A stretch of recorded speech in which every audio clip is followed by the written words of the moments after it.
Hey everyone, Dave here again. A while back I asked viewers to leave suggestions for ideas for future videos, topics that people wanted me to discuss, things along those lines. And I got a lot of really awesome suggestions, and sorry it's taken as long as it has to kind of get to them. But one of the ones that was asked that I wanted to make a video on that I thought would be kind of interesting is what do I do, or how do I prepare for a game? I tried looking through the comments to see who it was that posted that. I checked messages on Patreon, Facebook, all kinds of places, and unfortunately I couldn't find the name or the comment that was left. So if you're the one that did pose the question to me, I do apologize that I'm not able to drop your name like I really wanted to. But I think it is kind of an interesting question. So what I want to do now is just kind of discuss how I prepare for a game when I'm about to run a session of D&D. Now, that said, I'm not saying that everybody should use the method that I do or go through the steps that I do to prepare for a game, and things are going to be different. I typically run a lot of pre-written stuff these days, so a lot of the earlier stuff like trying to create adventures and plot lines and NPCs and encounters, I don't really do a lot of that right now. I've done a few things for some adventures like introductory chapters for pre-written stuff that I wanted to kind of make some changes to. So that will be a future video, the steps that I go through to design my own adventures. But right now I just want to discuss how I set things up for a typical D&D adventure. So I'll show off sort of what my table would look like before the players show up, and I'll kind of explain my process from there. Alright, so here is a basic setup that I would have at the table if I'm about ready to run a session. For the most part, I do use miniatures for D&D. The campaigns that I'm running now, a couple of them have players that are relatively new, so trying to use Theater of the Mind doesn't really quite work out. So before the session would begin, I would spend some time basically drawing out the maps. So this is a map of the Sunless Citadel. So this is the first area that player characters would explore. Just in the bottom I'd point like to indicate which direction is north, and just a little thing saying, you know, a square is 5 feet. And then I would just, like I said, go through and draw out the dungeon. Typically it takes about 45 minutes to an hour to draw out each of these. I'm not a very good artist, but there's a lot of like checking references and making sure that I have the lengths and widths of rooms correct. Now, Sunless Citadel is a large dungeon and doesn't fit on all of the on one piece of this large draft paper that I have. So, for example, I have a thing indicating which map some of the other rooms would be on, and I've just got the other maps here. So this is the first basic level, and there's 4 maps altogether because one of them indicates some secret locations that the player characters have to find. So this is how I would sort of have this set up. So like I said, this would probably be about 3 to 4 hours of prep time, getting everything drawn out. Like I said, I'm not very good at being an artist, but this is sort of the basic setup that I would do. I did switch to using colored pencils. If you watch my Curse of Strahd videos, recaps, which I really need to get back onto, but this is a different topic, everything was done in marker and it kind of looked not great. I mean, this isn't awesome, but I think it looks a little bit better with the colored pencil. And I just kind of have like some miniatures set up just to represent where they might be in combat. I would make sure, especially for new players, to have spare sets of dice out. Right now I'm just using these to kind of hold the map down because it's been curled up. But that's that. I have extra players' handbooks, so I've got 2 copies specifically for players if they're playing in my home. So if I'm hosting the game, then there's 2 players' handbooks that they can look through. I do have a 3rd player's handbook, which is DM only, and the reason that I have that is some of these ones that I have here, like there's some scratches on the cover, or sort of down here, I don't know how well it's going to show up, but the corner here got a little bit of damage on it just from regular wear. It wasn't really anybody's fault, it was just something that kind of happened. I think it actually may have come that way. So I've got one player's handbook that's sort of pristine and never leaves my home. I never take it with me. But this is sort of the basic setup for that. So about 3 to 4 hours working on maps. Now there's other levels that I haven't mapped out yet, so it's probably going to be about another 3 or 4 hours doing all that as well. Maybe a little bit less because I think one of the lowest sections is just one large area, which will be easier to do. But again, this took quite a while getting all this done and taken care of. Now, where I'm running pre-written adventures. Right now I'm running Tales from the Yawning Portal. Just kind of come around here. So before the game, in the days leading up, I generally spend about 3 to 4 hours reading through the adventure, particularly the parts that I expect the player characters to get through. So for example, I'm not going to spend a lot of time reading things about like the Silent Grove, where the characters encounter like the final boss type of thing of the dungeon. But I do spend a lot of time with the early stuff, like the first level in particular, making sure I understand that thoroughly. Because my goal is, when I start running a game, is to open up the book as little as possible. And to that effect, I also spend a couple hours beforehand typing up and printing off monster statistics. So again, I'm not flipping through the monster manual.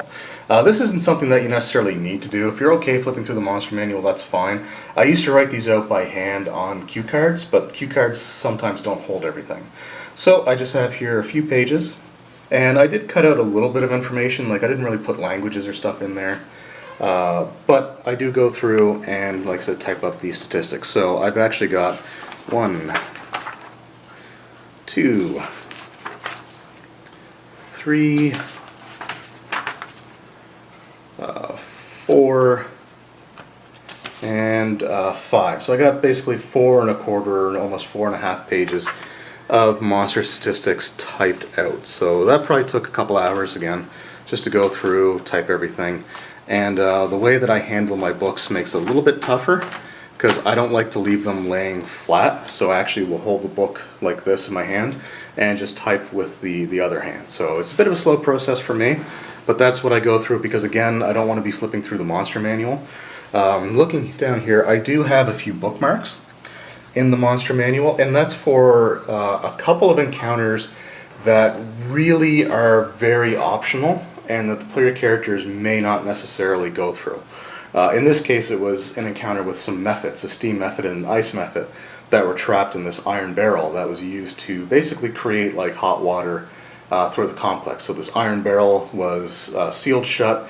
They were trapped inside, and the steam that was coming off of the melting ice sort of thing ended up going through these tubes, or these pipes, iron pipes, that were going into the ground and going through the complex. So that one was kind of unlikely that the player characters would necessarily bother with it, so I didn't type those ones out.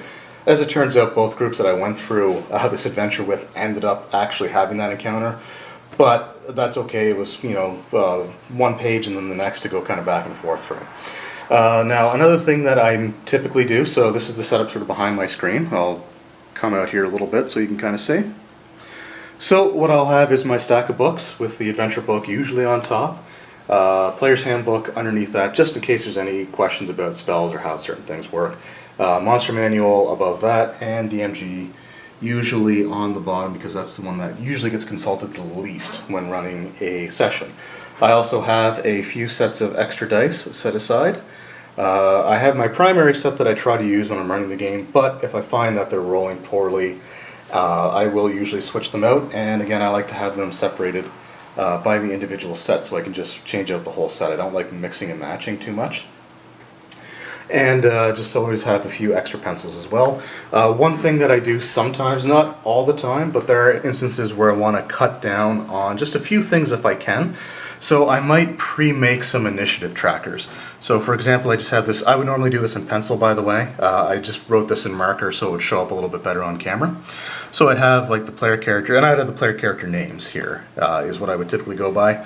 Either that or the player names themselves. I usually try to use their character names though. So I would just have them written down here, and this whole spot on the side of the line is just to keep track of initiative from fight to fight. So I would write the initiatives for the first combat here, scratch them out when the second comes, there, and so on.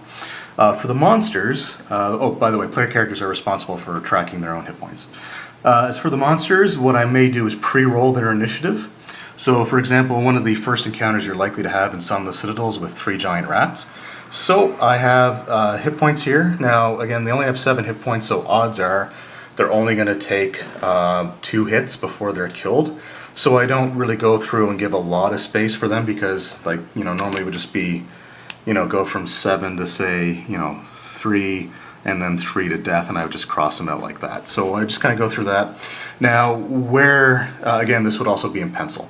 So where they probably will encounter multiple rats, I would just erase this.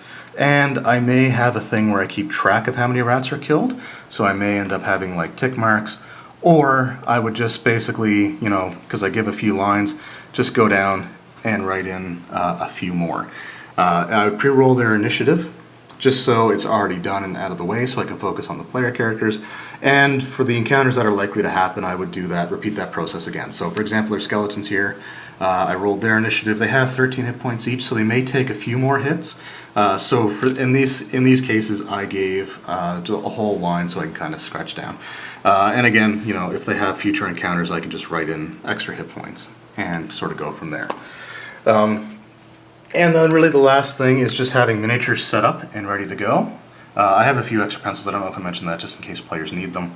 So I've got my miniatures here. I try to organize them a little bit behind the screen.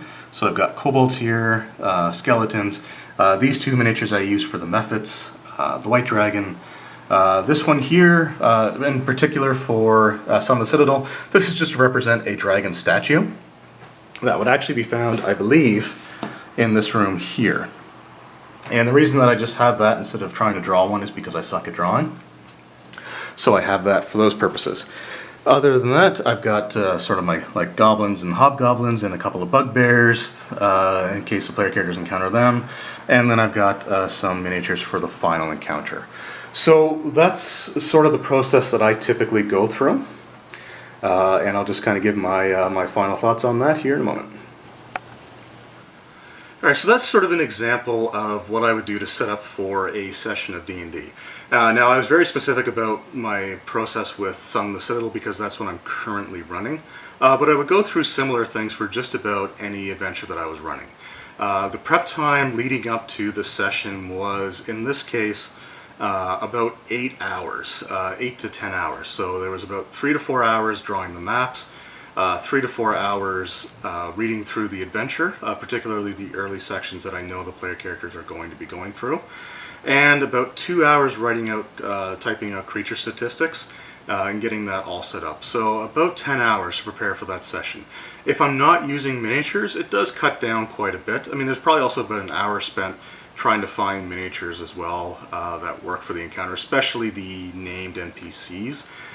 It was kind of it took a while to find those. Now that's more or less because I don't have them organized very well at this point in time. I'm trying to slowly work on that. But generally speaking, I spend about 6 to 10 hours preparing for each and every session of D&D. Now, with the maps done and out of the way, that cuts down quite a bit of time as well. With the miniatures already found, again, that cuts it down. And then I can just spend time essentially just reading the section of the event that the player character is going to be going through. So once all that initial prep work is done and out of the way, preparing for subsequent sessions could be about 2 to 3 hours of just kind of reading through and making sure that I understand the layouts of the rooms. And again, because I really want to spend as little time flipping through books as possible.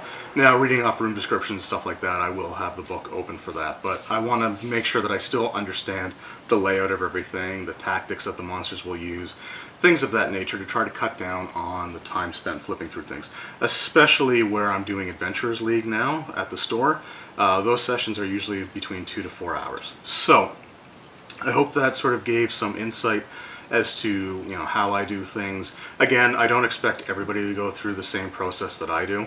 I'm not saying that the way I do it is the best. I mean, you know, typing out the stats, you know, takes a while. I could probably find them, especially if D&D Beyond, once that goes live. If I had the paid subscription and had the virtual books, then I could probably just bookmark stuff like that. But I don't really want to do that. I'm not a big digital person. I like having stuff kind of, you know, on paper in front of me. So again, I'm not saying that that's something that you guys have to do. That's just how I prepare for a session. But if you're looking for some ideas to kind of cut down on a little bit of time, having like the initiative trackers already written up helps. Having the monster stats printed out so you're not flipping through the monster manual works really well, especially where a lot of encounters mix monsters, so that you'd be going back and forth from page to page. So I find that helps a lot. Anyway, I hope you guys enjoyed the video. I hope it provided a little bit of insight, and we'll see you next time.